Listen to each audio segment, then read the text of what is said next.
안녕하세요. 백두산 금융연구소의 백두산입니다. 4월 29일 토요일 오후 1시 47분입니다. 본 영상으로 월요일 아침 영상 대체하겠습니다. 월요일은 근데 한국 증시 휴장이기 때문에 저녁 영상도 업로드 없습니다. 그러니까 본 영상 끝으로 해서 이제 화요일 날 아침에 뵙도록 하겠습니다. 미국 증시 마감 살펴볼게요. 상승 마감했습니다.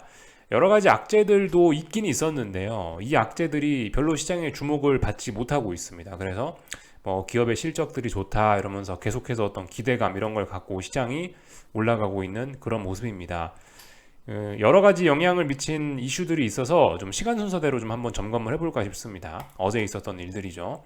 일단 유로존 그 경제 지표들이 좀 여러 가지가 발표가 됐는데 이 GDP들이 발표가 됐습니다. 유럽에 있는 독일 GDP하고 유로존 GDP를 좀 살펴보시면 좋을 것 같은데 얘네가 좀 시장에 영향을 미쳤습니다.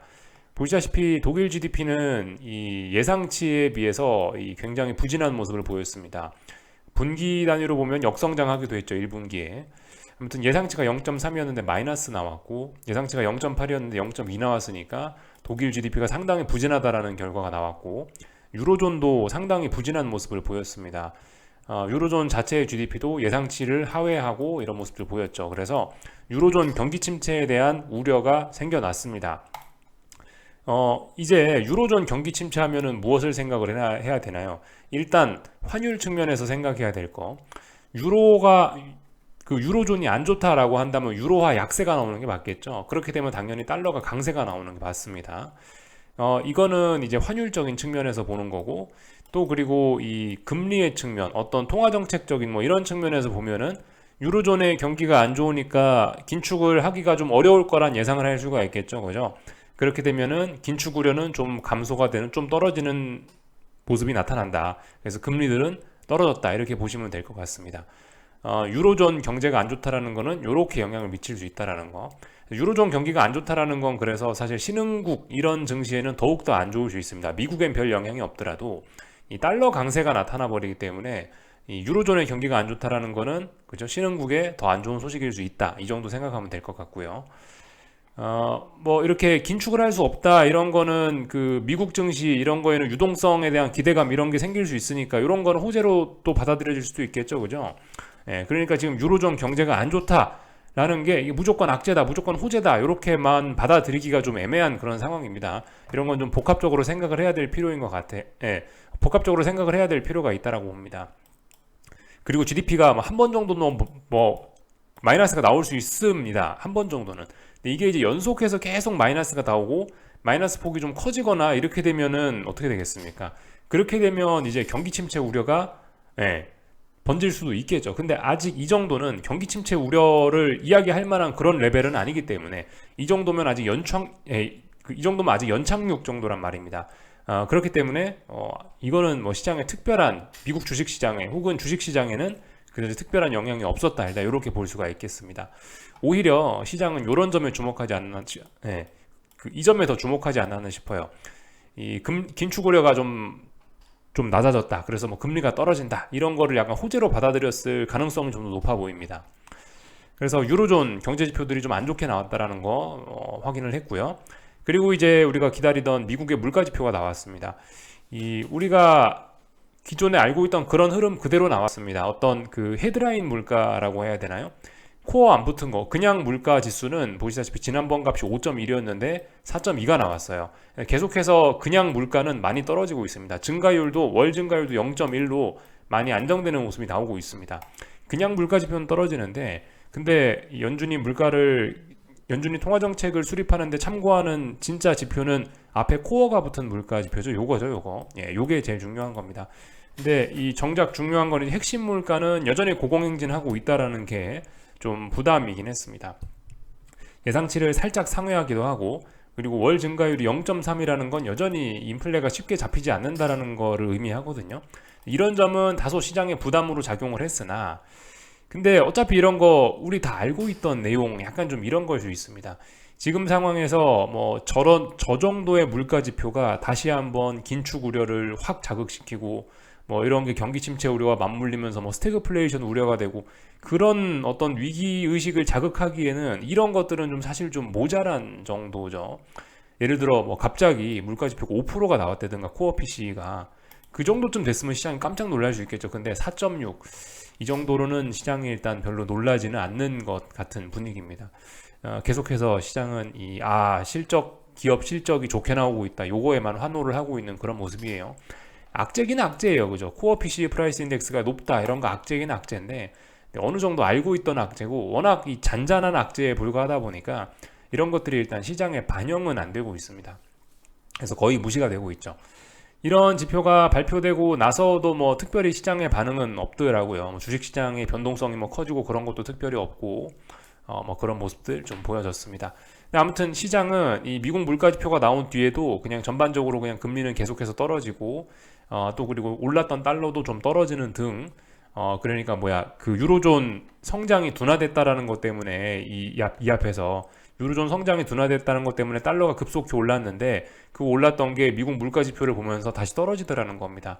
그러니까 달러의 움직임, 금리의 움직임들 여러 가지로 생각을 해봤을 때 이 물가지표 나오고 나서 시장은 긴축 우려가 아니고 긴축 우려가 좀 줄어드는 이런 모습을 보였다. 시장은 좀 안심을 하는 모습을 보이더라. 라는 거를 우리가 알 수가 있었습니다. 그래서 시장의 반응들을 이렇게 쭉 말씀드렸습니다.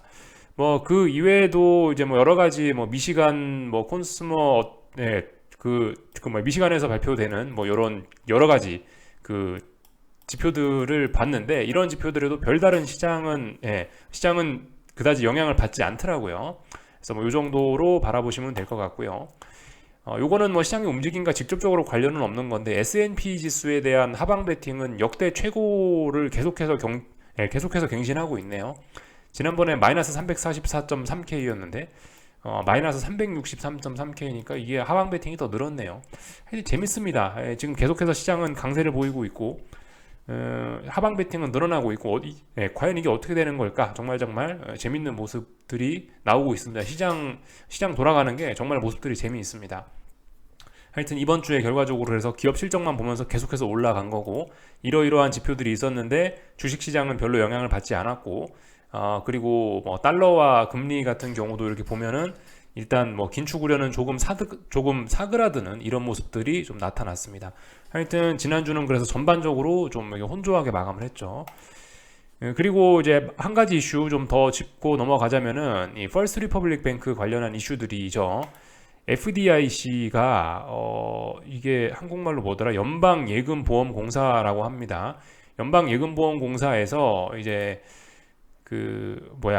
퍼스트 리퍼블릭 사태에 개입할 수도 있다라는 이런 이야기가 나오면서 이 퍼스트 리퍼블릭 은행은 또다시 급락을 하면서 거의 뭐 파산 가능성 이런 거를 주가에 반영시키기 시작했습니다.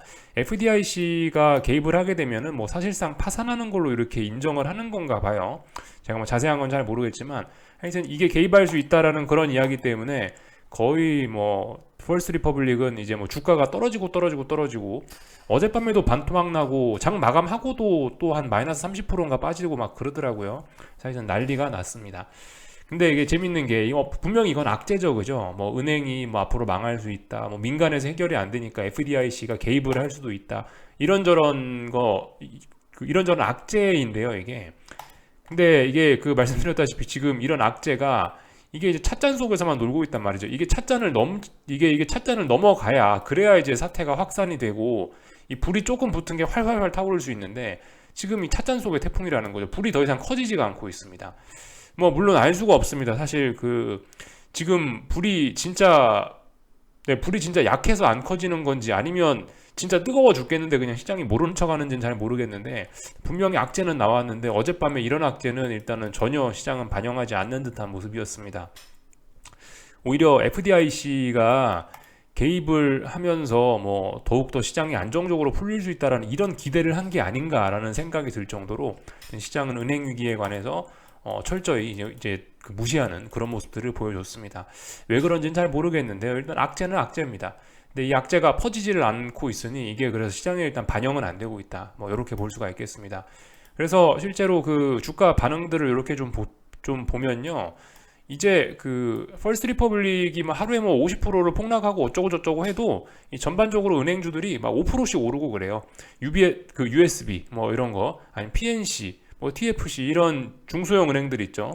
이제 FRC가 마이너스 40% 폭락을 해도 전혀 영향을 받지 않고 잘 올라가고 있습니다. 은행주 전반도 뭐 다 같이 잘 올라가고 있어요. 그러니까 사실상 이 은행 위기는 찻잔 속에서 지금 머물고 있는 그런 모습인 거죠. 재미있는 그런 모습이 나타나고 있습니다. 뭐 FDIC에서 하여튼 개입을 한다라고 하면은 뭔가 일단 사건이 뭐 해결될 수 있다 이렇게 보는 것 같기도 합니다. 근데 뭐 사실 저도 이런 이슈에 관해서 정확하게 어떻게 앞으로 진행이 되고 이런 걸 잘 몰라가지고 저도요. 일단 뭐 지켜보려고요. 예. 어떻게 될지 뭐 지켜봐야 되겠죠. 하여튼 근데 뭔가 계속해서 폭락하고 이런 거는 분명히 안 좋긴 안 좋을 겁니다. 그죠? 뭔가 이게 진짜 해결이 되고 이 뭔가 좀 잘 풀리는 것 같으면 FRC, 퍼스트 리퍼블릭 은행도 뭐 주가가 조금씩 오르거나 뭔가 되겠죠. 그죠? 지금 뭔가 일단 사건이 조금씩 좀 해결돼 간다라고 보기는 조금 좀 물론 뭐 해결이 돼가긴 돼가는데 하여튼 근데 뭔가 해결까지 좀 갈 길이 좀 멀어 보이긴 합니다. 뭐 저의 느낌은 좀 그렇습니다. 그래서 뭐 저런 일이 있었음에도 불구하고 이 뭐 예를 들면은 그 은행 지역은행들 모아놓은 그런 ETF들 있죠. 그런 ETF들 보시면 당연히 이렇게 상승 마감하고 이런 모습들 보이고 있다. 하여튼 위기가 뭐 더 이상 커지지는 않고 잘 좀 처리되는 그런 모습들을 보이고 있다라는 거를 우리가 좀 확인을 했습니다. 그래서 뭐 전반적인 어젯밤 미국 증시에 관련된 이야기는 쭉 좀 해봤고요. 그래서 미국 증시는 천천히 올랐다. 어젯밤에도 뭐 여러 가지 기업들, 뭐 특히 뭐 엑소모빌이라든가 이런 회사들 이 실적 발표를 했는데 잘 나왔다. 뭐 그런 것들 덕분에 시장 분위기는 비교적 괜찮았고 은행 위기도 무시하는 것 같고 그리고 뭐 딱히 긴축 우려 이런 것도 물가 지표 이런 거에 의한 긴축 우려 이런 것도 오히려 줄어드는 이런 모습을 보였으니까 그 나스닥과 IT 빅테크도 뭐 비교적 뭐 좋은 모습 보였다. 뭐 아마존 사장이 뭐 좀 안 좋은 이야기 했다고 해도 뭐 앞으로 뭐 성장이 둔화될 수 있다라나 뭐 그런 이야기를 했던 뭐 아마존 정도는 좋은 실적에도 불구하고 하락 마감하긴 했는데 뭐 시장 전반적으로 이 강력한 분위기에 큰 영향을 미치지 못한 모습이죠, 그죠? 전 종목이 다 같이 올랐다. 은행 위기도 없어지는 것 같고 긴축 우려도 좀 사그라드는 듯하니 다 같이 올라가고 있다. 경제가 안 좋고 뭐 성장이 둔화되는 거는 유럽 문제고 미국은 좋다. 미국 증시 올라간다. 이런 식의 이런 식의 논리가 어젯밤에 작용을 했던 것 같습니다. 상승 종목 수 당연히 많고 하락 종목 수 적고 그리고 재밌는 게 어제는 그 IT 빅테크보다도 S&P에 있는 다른 친구들이 좀 오래간만에 좀 많이 올랐더라고요. 뭐 이런 모습들을 보여줬다. 그래서 그 기술적인 이야기를 이제 좀 해보자면은 뭐 여기 아직까지 S&P는 특별히 뭐 드릴 이야기 없습니다. 말씀드렸다시피 어떤 매물대에 와 있기 때문에. 근데 지금 굉장히 결정적인 때일 수 있어요. 이게 이제 4,200 정도 되는 자리가 굉장히 무거운 어떤 박스권 상단이라고 할 수 있겠죠, 그죠? 이 자리가 이제 굉장히 무거운 자리인데 여기에 이제 도달은 했습니다. 아래쪽으로 베팅할 수 있는 뭐 거의 뭐 사실상 마지막 찬스라고 생각을 합니다. 그러니까 이번에 아래쪽으로 베팅을 했는데 안 됐다. 그럼 이제 앞으로는 제 생각에는 하방 이야기를 못 하지 않을까 싶긴 한데요. 당분간은 한동안은 제법 오랫동안은 못 할 수도 있을 것 같긴 한데 그런 의미에서 마지막이라고 하는 거예요.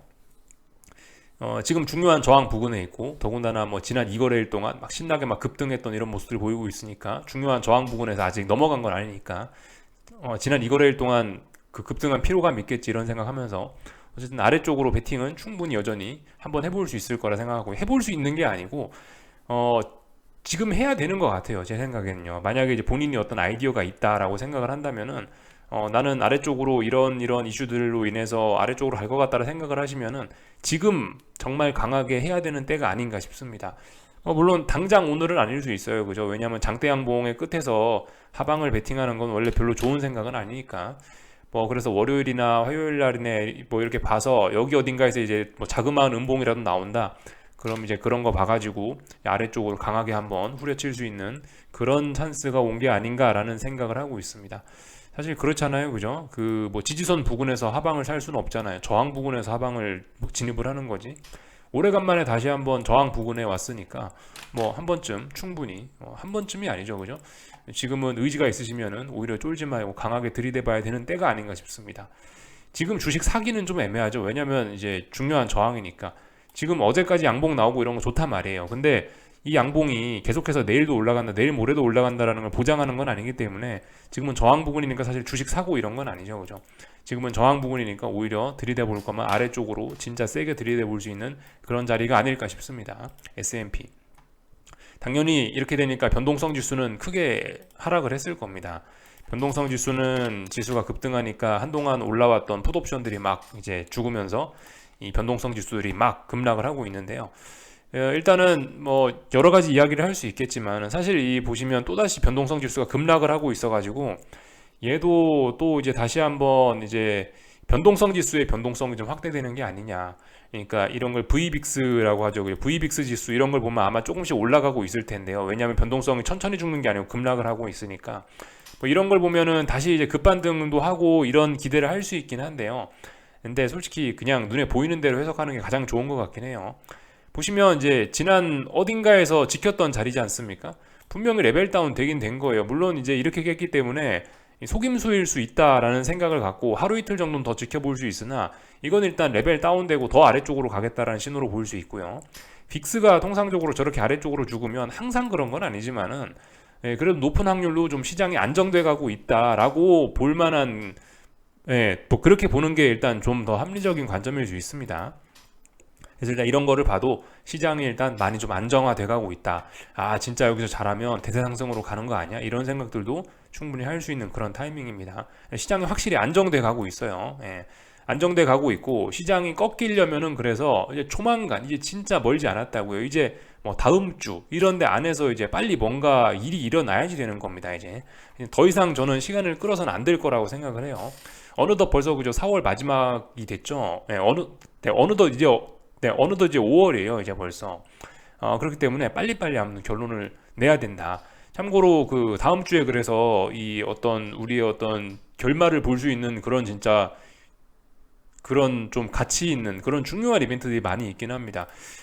이야기하는 순서가 좀 꼬이긴 하는데 뭐 미리 다음 주 이벤트를 좀 말씀드리자면은 하도 많이 있습니다. 사실 하도 많이 있어갖고 몇 가지는 좀 빼먹을 수도 있는데 뭐 일단 기억나는 것부터 말씀드리자면 ISM 제조업 지표, 뭐 비제조업 지표 이런 지표들 일단 쭉쭉쭉 나오고요.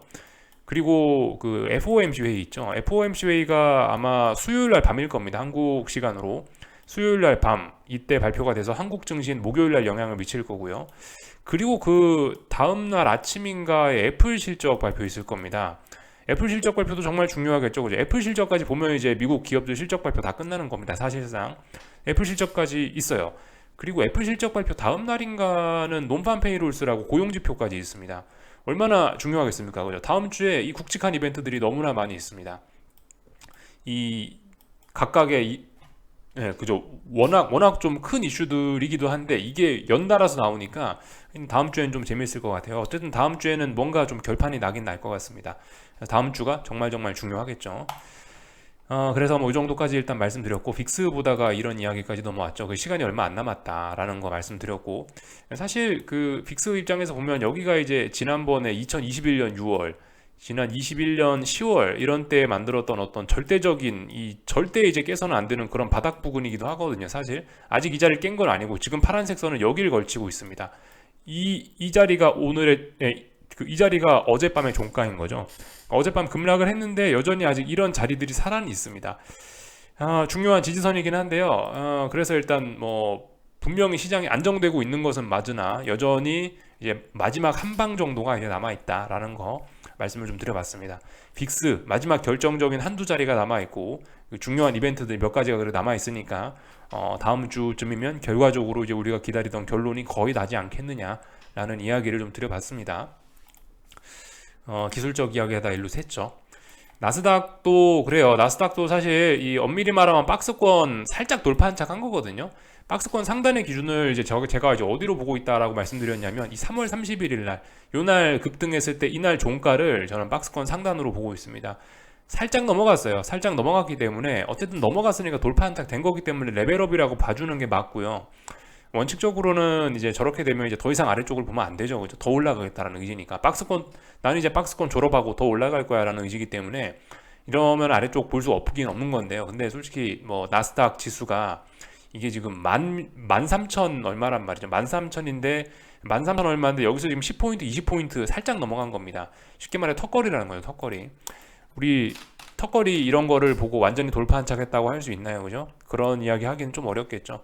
어떤 레벨업이다 뭐 이런 이야기를 하려면 중요한 저항이 이렇게 있고 이 정도로 넘어가줘야 우리가 레벨업을 했다라고 인정을 본격적으로 해줄 수 있을 것 같아요.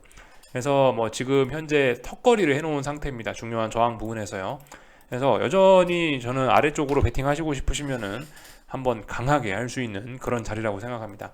그래서 나스닥, S&P 서로의 차트 모양은 조금씩 달라서 서로의 지금 절대적인 위치는 조금씩 다르나 결과적으로 같은 때다. 결과적으로 다들 굉장히 중요한 저항대 왔고 아래쪽으로 해볼 거면은 뭐 당장 오늘 밤, 뭐 내일 밤 이런 이야기를 하는 건 아닌데 지금이다. 대략적으로 지금쯤이다. 위험 감소를 해볼 거면은 지금쯤 마지막 기회일 수 있다. 이 정도 이야기를 좀 드려보겠습니다. 그 마지막 기회라는 게 반드시 지금 하셔야 됩니다. 뭐 그런 거 의미하는 게 아니고 그 말씀드렸다시피 하방을 볼 수 있는 기회가 이번이 없으면 그 마지막 배팅 뭐 그런 게 될 수 있다고요. 그 일종의 뭐 홈쇼핑에서 이야기하는 홈쇼핑 같은 데서 이야기하는 매진임박 이런 뜻의 마지막 배팅이라는 의미가 아닙니다. 그죠? 잘 생각하시고 그 의미를 좀 잘 들어주셨으면 좋겠어요. 그래서 그냥 중요한 기회 혹은 중요한 위험 뭐 그런 자리에 와 있다라는 거. 둘 다 결정적인 자리에 왔다. 서로 절대적인 위치는 다르지만 상대적인 위치는 같아졌습니다. 굉장히 무거운 저항, 굉장히 중요한 자리, 그런 자리까지 왔으니까 다음 주 이벤트들 잘 살펴보시면 되겠죠. 그래서 뭐 이런 이야기들 좀 드려봤고 애플도 이제 그거 하고 있단 말이죠. 이렇게 해서 고점과 고점 이렇게 그어보면 지금 이건 대충 그은 겁니다. 근데 정확하게 긋더라도 살짝 넘어가긴 했어요. 얘도 턱걸이로 살짝 넘어가더라고요. 지금 어쨌든 중요한 저항 부근을 지금 테스트하고 있는 그런 상황입니다. 그래서 이런 자리들 뭐 잘 보시면 되겠죠, 그죠? 결과적으로 지금 나스닥 살린 게 애플이에요, 그죠? 애플이 살렸는데 애플이 중요한 어떤 이런 추세선 자리 상단에 왔으니까 변화가 나타나는 거를 충분히 기대할 수 있겠죠. 이 정도 말씀드리면 될 것 같습니다. 애플의 위치도 중요하고 그렇다. 좀 말씀을 드렸고요. 이제 뭐 다른 거 보자고요. 달러하고 뭐 이런 것들 좀 살펴보자고요. 달러가 지금 보시면 윗꼬리가 좀 길게 달렸죠. 이게 그 유로존 경제 성장률이 안 좋게 나왔다라고 그게 안 좋게 나오면서 이렇게 급등을 했었습니다. 근데 미국 물가지표 보고 장중에 다시 되돌렸죠. 네. 유로존 경제지표 때문에 급등했었다가 미국의 긴축 우려가 사그라들었다 이러면서 싹 내려온 겁니다. 그래서 일단 아직까지 그 달러의 어떤 하방 경직성을 만드는 과정 입장에서 보면 굉장히 잘하고 있긴 합니다. 일단 뭐 잘 버티고 있어요. 잘 버티고 있어. 또 그리고 지금 이런 식으로 단기적으로 어떤 요런 삼각 수렴형 같은 게 만들어지고 있는데 이 위쪽을 돌파 안착하는 게 굉장히 중요하긴 하거든요. 근데 지금 일단 이 위쪽을 돌파 안착하려고 강하게 힘을 한번 보여줬다는 것 자체는 일단은 달러가 위쪽으로 올라가는 거를 생각하시는 분들 입장에서는 이런 건 괜찮은 그림일 수 있어요. 지금 다중바닥형 만들어질 가능성 높아지고 있고 다시 한번 이 추세 전환하려고 하는 그런 노력도 가상해 보입니다. 전환 가능성 이야기할 수 있을 것 같아요. 근데 아직까지 이걸 명확하게 넘어간 게 아니기 때문에 종가상으로 넘어가고 의미 있는 매수세 장대양봉으로 마감 이런 걸 한번 해줘야 됩니다. 아직은 아니죠, 그죠? 근데 일단 이 정도 흐름을 봤을 땐 여기서 지금 죽을 수도 있었단 말이에요. 여기서 전저점 깨고 죽을 수 있었는데 하나 둘 셋 넷 다섯 5거래일 동안 여기서 지금 어딘가 버티고 있단 말이죠. 이런 이야기는 최소한 달러가 당장 일단 아래쪽으로 레벨 다운하고 하락 추세로 가겠어라는 이런 가능성은 좀 낮다라는 걸 이야기하고 있는 겁니다. 물론 다음 주에 좀 봐야 되겠지만요. 일단 잘 버티고 있습니다. 잘 버티고 있는 상황이에요. 그리고 금리들은 크게 떨어졌습니다. 그죠? 금리들은 크게 떨어지면서 이런 모습들 나타났습니다. 긴축 우려가 뭐 좀 줄어들었다. 또 그리고 뭐 유로존 경제가 안 좋다. 이런 것 때문에 뭐 경기 침체 우려 이런 것들도 일부 이제 반영이 되는 모습이라 할 수 있겠습니다. 그래서 지금 이 금리는 계속해서 말씀드리지만 이게 어떤 답답한 구간, 뭐 단기적으로는 삼각 수렴형, 큰 그림에서는 어떤 하락 추세 이런 모습입니다. 지금 하고 있는 건 위쪽, 아래쪽, 위쪽, 아래쪽 이렇게 쭉쭉쭉 테스트하고 있는데 이제 위로 올라가야 될 타이밍이었는데 지금 위로 일단 잘 못 올라가고 있는 그림이긴 해요. 그죠? 근데 워낙 답답한 박스권이라 단기적으로 어떻게 될지 잘 모르겠습니다. 일단. 네, 뭐 이것도 아마 다음 주쯤에는 결과적으로 방향성이 나오겠죠. 그죠? 뭐 FOMC 회의도 있고 뭐도 있고 하니까 뭐 괜찮을 겁니다. 이 정도를 받고 사실상 그 긴축 확률 이런 건 별로 변하지 않았습니다. 어제 그 물가 지표가 어쩌고 뭐 미국 뭐 유로존 경제가 어쩌고 저쩌고 해도 25pp는 일단 올라가는 걸로 거의 뭐 이렇게 확정을 해놨습니다. 시장은요. 그래서 이 정도까지 보면은 일단 다 본 것 같습니다. 쭉 다 살펴봤고요. 국제유가 같은 거나 뭐 이런 위험 자산들 전반적으로 원자재들 어제 좀 일단 반등을 하는 이런 모습들이 좀 나타났습니다. 뭐 구리값도 조금 오르고 국제유가도 좀 오르고 그렇지만 유가는 일단 중요한 라인 붕괴시키고 아래쪽으로 한번 쳐졌죠. 네. 뭐 이런 모습들. 하여튼 다들 이런 것들도 그 전반적으로 다음 주에 어떤 그 이벤트들 많으니까 그거 보고 방향성을 아마 결정할 것 같습니다. 이 정도 말씀드리고요.